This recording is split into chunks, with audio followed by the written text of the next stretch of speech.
Out કન્ટ્રીથી જે કોઈ fraud કે સ્કેમ્સ કરવામાં આવે છે તો આ લોકો કામ કેવી રીતે કરે છે અને આ લોકો ખરેખર નીડર છે કે આઉટ કન્ટ્રીમાં બેઠા છે કે આના પર કોઈ એક્શન નહીં લે એટલે જ આ બધા સ્કેમ કરે છે? સર, ઘણી બધી કન્ટ્રીઝ એવી છે કે જે ઇન્ડિયાની સાથે ટ્રીટીમાં નથી. ઓકે. મોસ્ટ પ્રોબેબલી અગર તમે અંડર ડેવલપ કન્ટ્રીઝની વાત કરો, કંબોડિયા છે, વિયેતનામ છે, એવી બધી કન્ટ્રી જેમાં ડેવલપમેન્ટ જ એટલું બધું નથી થયું ને ત્યાં ક્રાઇમ રેટ્સ બી બહુ હાઈ છે. એટલે ક્રિમિનલ્સ છે ને તે ઘણા બધા લોકો આપણે એમ કહી શકીએ છીએ કે આવા રીતના નાના મોટા એવા ક્રાઇમ્સ કરે છે કારણ કે એ જે બધી જગાઓ છે તેમાંથી એટલું પદ્ધતિસર કામ નથી થઈ શકતું.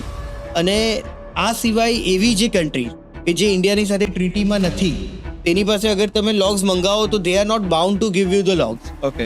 સો આ બધા સિનેરિયોમાં આપણે એવું એક્સપેક્ટ કરીએ છીએ કે આવનારા દિવસોમાં આપણો બોન્ડ વધારે સ્ટ્રોંગ થાય અને આપણે જે બી ઇન્ફોર્મેશન જોઈએ તે ટાઈમ બાઉન્ડ રીતના આપણે મળી જાય તો આ પ્રોબ્લેમ જે તમે મને કીધું તેનું સોલ્યુશન. ઓકે. કન્ટ્રીઝના વડા ડીલ કરી અને આ રીતની પ્રોસેસ કરતા હોય છે.